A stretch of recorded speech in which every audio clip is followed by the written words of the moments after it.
नमस्कार यार। आज का टॉपिक थोड़ा डिफरेंट टॉपिक है। आज अपन बात करने वाले हैं रिलेशनशिप्स इशू। देखो ये क्या होता है, ये इम्पोर्टेंट टॉपिक है। अब बहुत से लोग हंसेंगे कि भाई क्या बात कर रहा है, क्या नौटंकी है। देखो असल बात ये है, बहुत से JEE aspirant are struggling from this. JEE aspirant, NEET aspirant, मतलब जितने भी ये 14 से 24 एज का ग्रुप है, वो सब इस पर बहुत स्ट्रगल कर रहे हैं, इन सब चीज़ों पे, अबाउट रिलेशनशिप्स। समझ रहे हो, hookup, patchup, that's it, breakup. तो आज अपन डिटेल डिस्कशन करते हैं, और आज मैं इस डिस्कशन में आपको बताऊंगा कि इस रिलेशनशिप इज़ इवन गुड और नॉट। और मैं कुछ अपनी पर्सनल एक्सपीरियंस, कुछ लर्निंग्स, कुछ मिस्टेक्स सब आज क्लियर करूंगा। एंड ये एक सीरियस इशू है जो अभी सोसाइटी में है, तो एज ए सीरियस कन्वर्सेशन की तरह देखेंगे। कोई इसमें वैसी बात नहीं होगी कि as a third party mindset की बात नहीं होगी, प्रॉपर माइंडसेट से देखेंगे। तो स्टार्टिंग से स्टार्ट करेंगे। देखो क्या होता है, अभी जो अपना एज ग्रुप है, कितना है अपना, 14 से 24 के बीच में एज ग्रुप होगा जो भी ये वीडियो देख रहा है। तो इस एज में क्या होता है, अपना एक गोल फिक्स होता है। कुछ लोगों का तो वो गोल फिक्स होता है, ठीक है, लेकिन कुछ लोग जो होते हैं वो फिक्स नहीं कर पाते गोल। क्यों? क्योंकि उनके ड्रीम और एम्बिशंस अलग अलग टाइप के होते हैं। समझ रहे हो कि उन्हें म्यूज़िक भी पसंद है, उन्हें कॉमेडी भी पसंद है, उन्हें फिल्म बनाना भी पसंद है, उन्हें एआई भी पसंद है, उन्हें कोडिंग भी पसंद है, उन्हें मतलब एक टाइप से ऑलराउंडर टाइप उनकी पर्सनैलिटी है। तो उन उन जैसे बंदों के लिए थोड़ा टफ हो जाता है गोल चूज़ करना। अब भैया ये गोल की बात और ये गर्लफ्रेंड बॉयफ्रेंड की बात, ये मतलब मैच कैसे करती, मैच करती, मैं आपको बताता हूँ क्या होता है। इस एज ग्रुप में 14 से 24-25 एज ग्रुप में अपन अपना कोई पार्टनर होता है, ठीक है, तो अपन उनसे बात करते हैं, अपना सब चलता रहता है। अब देखो, अब आपको एक सिंपल सा एक कुछ फंडामेंटल समझने पड़ेंगे अबाउट रिलेशनशिप्स, ठीक है। ये फंडामेंटल्स, बेसिक प्रिंसिपल्स होते हैं, बेसिक फंडामेंटल्स होते हैं जो आपको होने चाहिए। अब कुछ लोग ये बोलेंगे कि यार तू नेता है कि इतना तुझे ज्ञान कहाँ से। यार तो हर चीज़ की साइकोलॉजी होती है, ह्यूमन साइकोलॉजी होती है, फंडामेंटल्स होता है, हर चीज़ के फंडामेंटल्स होते हैं, ठीक है। तो उस हिसाब से देखना पड़ेगा। तो देखो, सबसे पहला जो रिलेशनशिप का फंडामेंटल होता है वो होता है सपोर्ट, ठीक है। अपन ये नहीं बोल सकते कि एक रिलेशनशिप अगर जिसमें सपोर्ट नहीं है लेकिन बहुत प्यार है, एंड देन वो करे अरे भाई क्या ही मज़ा आ रहा है, मतलब then it is such a stupid. मतलब अगर कोई ऐसा है तो वो एक फूल, एक पागल बन रहा है और अपना टाइम बर्बाद कर रहा है। क्यों? क्योंकि अगर कोई पिलर में सपोर्ट ही नहीं है तो वो पिलर गिर जाएगा। कोई टेबल में सपोर्ट ही नहीं है, वो टेबल लुढ़क जाएगी। अगर कोई चेयर में सपोर्ट नहीं है, अगर कोई कार में इंजन नहीं है तो कार चल पाएगी क्या? इलेक्ट्रिक कार में बैटरी नहीं है, समझ रहे हो। तो कुछ फंडामेंटल्स होते हैं, तो पहले आपको अपने फंडामेंटल्स क्लियर करने पड़ेंगे कि यार एक्चुअल में मैं इस रिलेशनशिप से चाहता क्या हूँ। समझ रहे हो, आपको ये समझना पड़ेगा कि यार मैं सामने वाले व्यक्ति को मैं वैल्यू क्या दे सकता हूँ इस एज ग्रुप। जैसे अगर आप एक सेम फील्ड के हो तो आप ये वैल्यू दे सकते हो कि you both help each other. But अगर आप अलग फील्ड के हो तो आप वैल्यू क्या देख सकते हो, आप वैल्यू सपोर्ट दे सकते हो, ऐसा सपोर्ट टाइप वैल्यू। तो फर्स्ट डिस्क्राइब योर वैल्यू, कि आप सामने वाले व्यक्ति को क्या वैल्यू दे सकते हो और सामने वाला व्यक्ति आपको क्या वैल्यू दे सकता है। ऐसा रिलेशनशिप का फंडामेंटल्स ये कहते हैं कि ऐसा नहीं होता कि यार रिलेशनशिप कोई एक के वैल्यू के देने से चल रही हो, नहीं।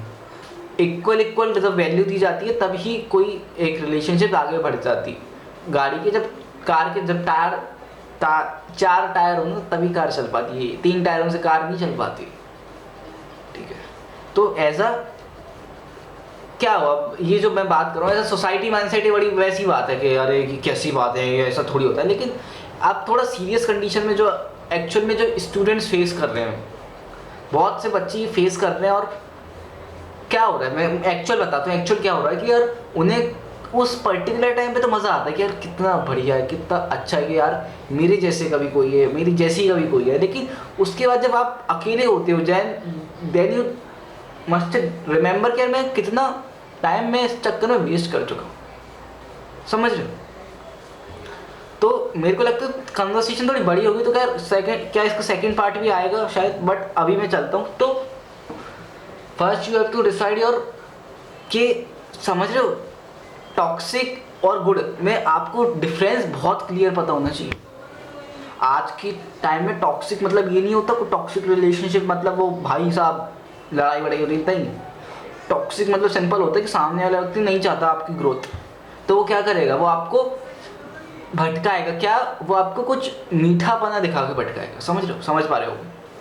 तो यू हैव टू डिसाइड कि यार मेरा, जैसे अब इस एज में क्या होता है यार, चलो कुछ लोगों को गोल नहीं पता, वो स्ट्रगल कर रहे हैं, लेकिन बेसिकली कोई जैसे कॉम्पिटेटिव एग्जाम की तैयारी कर रहे हैं, मान लो आप जेई की कर रहे हो, तब जेई में अगर आपको मान लो कोई है या कोई लड़का है कोई लड़की है आपकी, तो तब आपको ये देखना पड़ेगा क्या ये मेरी टॉक्सिक है या गुड है।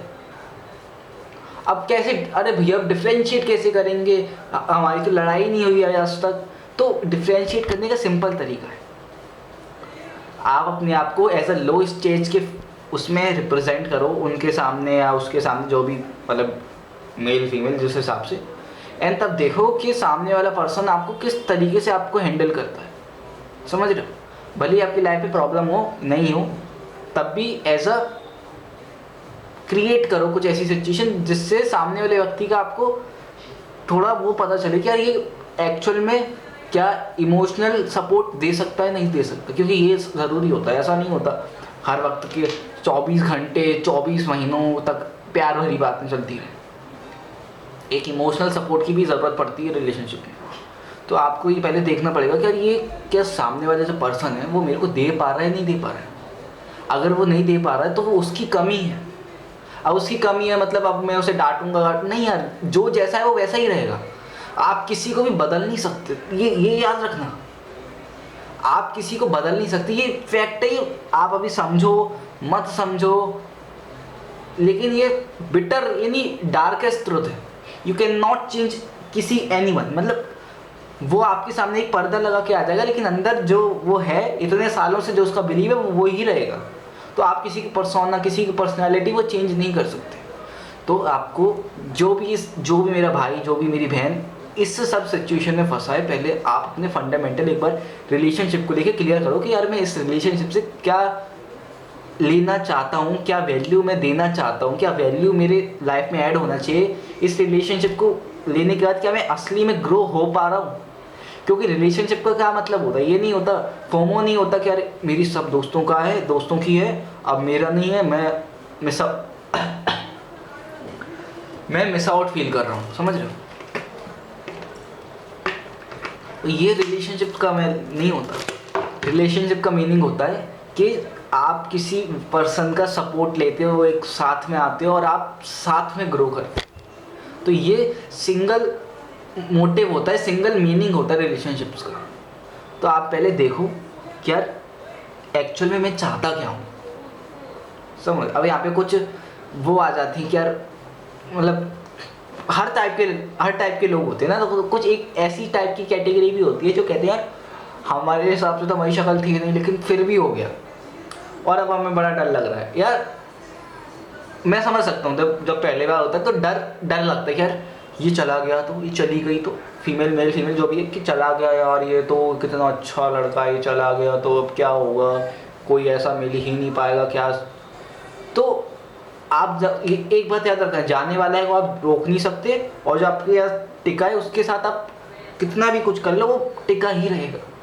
तो ये कुछ मतलब वर्ल्ड वाइड जो किसी महापुरुष ने महाज्ञानी ने ये फैक्ट लिखा था, कोई बातें लिखी थी, तो बिल्कुल हर प्रोस्पेक्टिव में सच है कि आप जाने वाले को रोक नहीं सकते, और जो आपके साथ है उसे आप भगा ही नहीं सकते, वो है आपके साथ भले कितने भी लड़ाई हो जाए। समझ।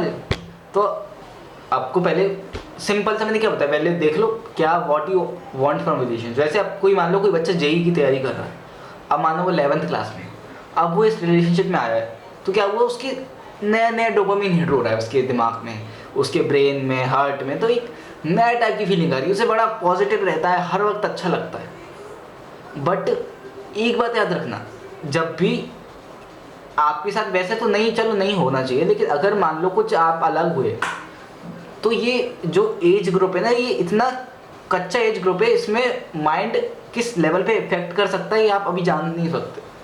ठीक है, इसलिए माइंड बहुत गंदे तरीके से अफेक्ट करता है अगर किसी वजह से यू बोथ ब्रोक अपार्ट। ठीक है, तो ये आप इसके लिए तैयार होना पड़ेगा, क्योंकि ये आपकी पढ़ाई पे इतना बड़ा इम्पैक्ट डालता है ना ब्रदर, आपको पूरा ऊपर से नीचे तक पूरे इंसान ही बदलवा देगा ये एक रिलेशनशिप। तो बता रहा हूँ नहीं, इतना बड़ा रिस्क है। और अगर मैं पर्सनल रिकमेंडेशन बताऊँ तो यार मैं क्या रिकमेंड करता हूँ, मैं सिंपल एक चीज़ रिकमेंड करता हूँ। अगर आप अभी 11th में हो, 12th में हो, तो इस चीज़ को थोड़ा अवॉइड करो, अपने एग्ज़ाम्स पे फोकस करो। अगर आपको लगता है कि नहीं भाई तू गलत है, तू नेतागिरी मत कर, हमारा तो बिल्कुल सच्चा प्यार है, बिल्कुल मतलब समझ रहे सच्चा प्यार है, भगवान ने लिख के भेजा था वही प्यार है, तो फिर बॉस अगर वैसा है तो ठीक है, because what works for you works for you. मैं एक बेसिक चीज़ बता सकता हूँ, लेकिन अगर आप अपने सबसे कॉन्फिडेंट हो तो रिस्क लो, खुद लो, और खुद अगर सक्सेसफुल हुए तो खुद रिस्क में सक्सेसफुल हो गए, फेल हुए तो खुद फेल हो गए, फिर बाद में मत कहना। लेकिन as a personal big brother recommendation में इतना ही बोलूँगा कि यार अभी मत करो, क्योंकि क्या होता है ना, अभी नहीं करो का बेसिक प्रिंसिपल समझो कि यार अभी नहीं करो मतलब क्यों अभी नहीं करें भैया, क्यों नहीं करें अभी, ये टाइम नहीं है, गलत टाइम नहीं, गलत टाइम नहीं है, लेकिन आपकी लाइफ में एक और बड़ा गोल है, समझ रहे हो, और वो गोल क्या था, एक सेकेंड।